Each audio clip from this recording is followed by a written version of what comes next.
Well, howdy y'all. Welcome back to the channel. I believe the Lord put it on my heart to start a woodworking 101 to supply people with true business advice, not just coming from me, because I'm no expert at business at all, but in the author of business, giving you his practical steps into creating a woodworking business. Yes, I'm going to be giving you my personal steps, my personal journey, what I would do to start out, but I'm also going to be integrating Bible truths into this series to give you business tips and advice that really matters. So why am I bringing you biblical principles? Well, the reason why is because a lot of people see this as a religious book. A lot of people see this as just something that Christians read, but no, this is a guidebook to life. This shows you how to do life right. And I think a lot of people in today's society look past that. They look past the application of this book. How if we follow this, our lives would be magnificent. And you will find that in your business, the Lord will bless your business. And I'm not here to tell you that, oh, if you do this and you give this and you do that, the Lord is going to bless you with a multi-million-dollar thing. No, absolutely not. This is not what this whole journey is about. I'm not looking to give you practical advice to make you a multi-millionaire. I'm here to make you a multi-millionaire in your spiritual life. If you take what God gives us in the Bible and you apply it to your life, it will change your life forever.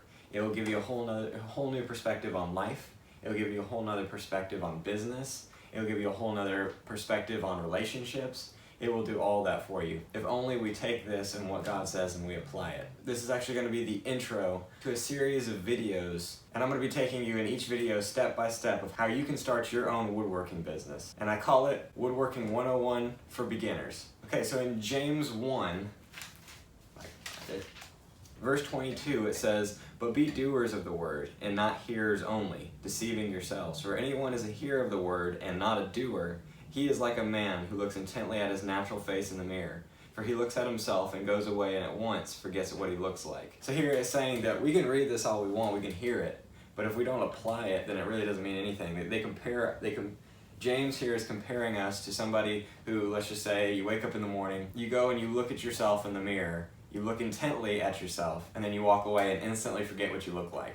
That is what James is comparing us if we do not apply this. We can hear it all day long, but if we do not apply it, it's meaningless. There is so much gold in here for so many things, and one of which is to start a business. You would not think that the Bible would be a business book, but it actually gives you a lot of practical steps to start a business in a godly and wise way. So the most important step to anything you do, whether that be pursuing a business, whether that be pursuing a relationship, whether that be pursuing whatever it is, this is what we should always refer back to, and this is in Colossians 3, verse 17. And it says, "And whatever you do in word or deed, do everything in the name of the Lord Jesus, giving thanks to God the Father through him."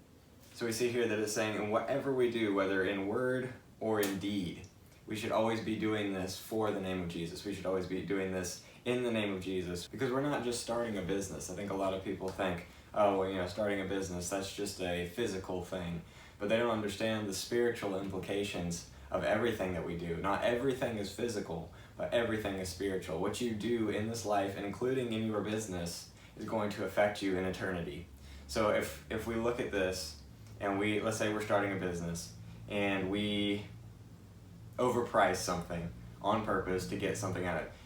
You may say, oh, this is just a physical thing, but we're going to be held accountable for that before God if we're doing that. I think a lot of people say, oh, well, if I want to glorify God in my business, I need to hand out gospel tracts, or I need to have a Bible verse on my website, or whatever it may be, and those are good things for sure. But really, just living out this through your business is glorifying to God. That is what he wants us to do. Not to focus so much on the physical aspect of it, but to focus on the spiritual aspect of it. And what we're doing through our businesses is going to affect us either later in life and definitely in the life to come. And what we definitely need to remember when starting any business or doing whatever is we need to not rely on ourselves to make these businesses grow. We do not need to rely on us and our own ability to take care of everything. We see here in 1 Corinthians 6 through 9, it says, "I planted, Apollos watered, but God gave the growth." So neither he who plants nor he who waters is anything, but only God who gives the growth. He who plants and he who waters are one, and each will receive his wages according to his labor. For we are God's fellow workers. You are God's fields, God's building. So we see here that, yes, we have our effort, we put in our effort, but we cannot rely. If we were to plant a garden, if you've watched my channel before, you know I love gardening. If I was to go out into the garden and I wanted to grow, let's say, spinach, okay, I can go out there and I can plant the seed, but that's as much as I can do. I have to rely on God to bring forth that growth. I can't make that seed germinate. I can't make that seed grow. We can only do what we can do, but we have to rely on God to give us that growth. So we have to keep that in mind when starting the businesses, is that there is some level that we need to give. We need to give the growth to God. It's going to grow as fast as He wants it to grow. And just relying on Him to do that, just like we should rely on Him for everything. We rely on Him for salvation.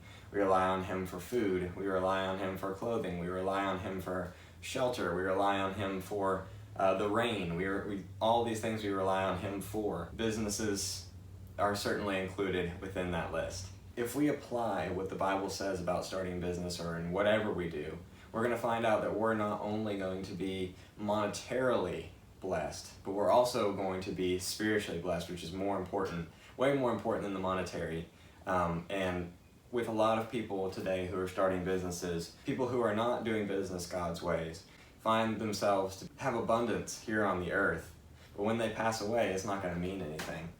If anything, they're going to lose a lot more than they gained, because we can't take any of the money with us. We can't take any of the monetary gain that we gain from a woodworking business or whatever business we decide to start. But if we do business God's way, we'll find out that not only will He provide for our needs here on the earth, we'll find that we have abundance of riches in heaven where moth and rust do not destroy and thieves break in and steal. Here we can save up as much money, we can try to grow this business to a multi-million-dollar business, but at the end of the day when we pass away, where does that go?